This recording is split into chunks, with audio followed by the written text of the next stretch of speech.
Uma das coisas mais interessantes que eu acho na história da humanidade é como as coisas simplesmente se repetem.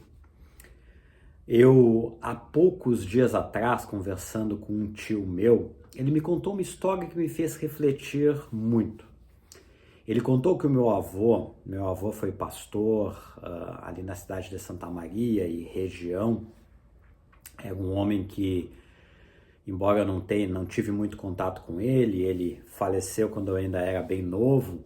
Fiquei sabendo que ele era um estudioso da Bíblia e creio que boa parte das suas orações e o que eu me tornei hoje é fruto das suas orações, inclusive amar e estudar a Bíblia. Mas o que eu acho interessante nessa história é que meu tio contou que naquela época não se podia estudar mais a fundo a Bíblia, porque diziam que a inspiração tinha que vir somente do Espírito Santo. E quando ele fez um curso teológico escondido junto com outro pastor, que por sinal foi um homem de Deus, pai também do meu tio, eles foram perseguidos. Isso me fez refletir porque até os dias de hoje, quem procura estudar Bíblia, um teólogo, ele é taxado como uma pessoa fria, como uma pessoa que não deixa o fluir do Espírito Santo e que parece que engessa o culto ou seja o que for. A verdade é que nunca ouvi tamanha bobagem. E geralmente isso vem de pessoas que não têm conhecimento bíblico nenhum. É exatamente o oposto, pessoas que não leem e não estudam a Bíblia, porque de uma maneira bem tosca, vamos dizer assim, um jogador de futebol, ele se torna cada vez melhor quanto mais treina futebol. Um jogador de basquete, um jogador de tênis, ele vai se aperfeiçoar à medida que eles jogam os seus respectivos esportes. Da mesma forma, o que esperar de uma pessoa que estuda bastante a Bíblia e que aplica ela na sua vida através também de uma vida de oração? A tendência é se tornar uma pessoa melhor, mais próxima de Deus, aumentar a sua fé, porque a fé vem pelo ouvir e o ouvir da palavra de Deus. Então, a grosso modo, isso já mata estes que falam estas coisas. Agora, geralmente essas pessoas utilizam textos como quando Paulo escreve na sua segunda carta a Corinto, a igreja de Corinto, dizendo que a letra mata, mas o Espírito vivifica. Então quer dizer que a letra se refere à Bíblia? Então que você não pode estudar a Bíblia? Olha que bobagem e a que ponto que chega estas pessoas que falam essas bobagens. Até porque não sabem interpretar. Se você interpreta a Bíblia longe do seu contexto, você é um criador de heresia sem fim. Quando a Bíblia fala, Paulo, a igreja de Corinto, a letra mata, mas o Espírito vivifica, ele estava falando que exatamente pela lei ninguém consegue ser salvo, pelos nossos próprios méritos, e um dos objetivos da lei era mostrar que ninguém conseguia cumprir completamente ela.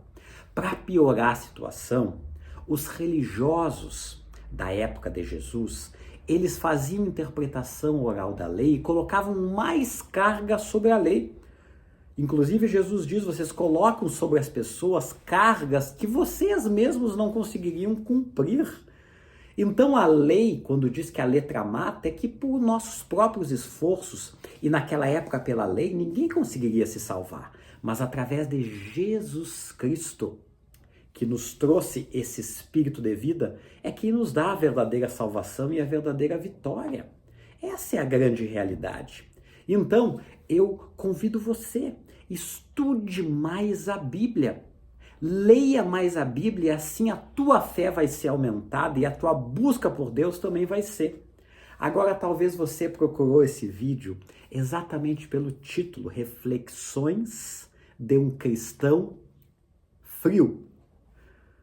Por que eu falo isso? Porque geralmente estas pessoas que fazem muito mal ao Evangelho dizem que nós devemos ser quentes, Não é à toa, né, que falam o culto foi quente, o pregador é do fogo. Falam tanto em fogo, fogo, fogo, que às vezes parece que é algo infernal. Porque quando falam fogo que não se consome, um fogo ardente que queima sempre, isso daí a Bíblia se refere ao inferno. Mas pegam aquela passagem em Apocalipse, a igreja de Laodiceia, que é uma igreja que reflete muito os nossos dias, que diz que Jesus olha para aquela igreja e diz: quem dera você fosse frio ou você fosse quente, mas como você é morno, a minha vontade é vomitar você da minha boca. Aí eu pergunto para você, e mostra a falta da interpretação bíblica de certas pessoas, você acha que quando Jesus diz quem dera você fosse frio, Jesus estava ironizando as pessoas que teoricamente para essas outras pessoas ser frio é uma coisa ruim? Pelo contrário, é exatamente pela sua má interpretação se você pensa dessa forma. Por quê? Porque tudo tem que ver o contexto. A cidade de Laodiceia é uma cidade riquíssima, e eu não vou entrar nela agora aqui, mas uma das características e deficiências dela é que ela não tinha um sistema hídrico próprio. Então, as águas que chegavam até ela vinham de cidades vizinhas, propriamente de Colossos e de Hierápolis. De uma vinha águas quentes, que eram águas medicinais, águas termais. De outra cidade vizinha vinha água potável, água para viver, a água fria.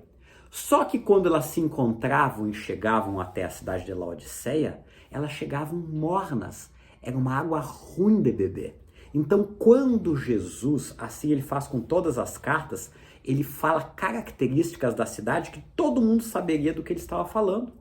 Quando Jesus fala quem dera você fosse frio ou você fosse quente, é um elogio a ser muito frio ou ser muito quente, porque ele estava falando àquela igreja que faltava nela intensidade como uma água fria, fundamental para beber.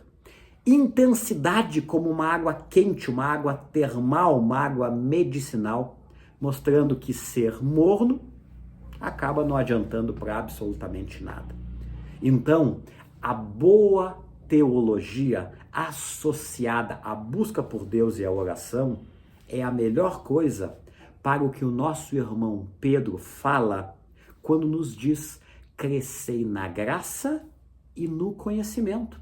Como é que nós crescemos na graça? Através da oração, através da busca, através do contato diário com Deus. Como é que nós crescemos no conhecimento? Através do manual que ele deixou para as nossas vidas, que está aqui atrás, ó, tem um monte. A Bíblia Sagrada. Portanto, este é a balança ideal. Graça e conhecimento. E interessante que Pedro não diz cresça mais na graça do que no conhecimento, ou o contrário, ele diz cresça na graça e na mesma medida cresça no conhecimento.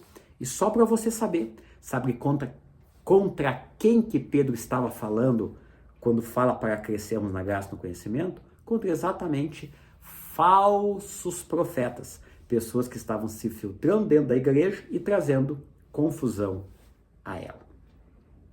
Se você tem gostado desse tipo de conteúdo, visite o meu canal Cova dos Leões por Felipe Lemos. Lá tem muitos estudos bíblicos trazendo uma nova história a respeito de textos bíblicos muitas vezes mal interpretados. Convido você a se inscrever, a compartilhar e a curtir. Que Deus possa te abençoar grandemente.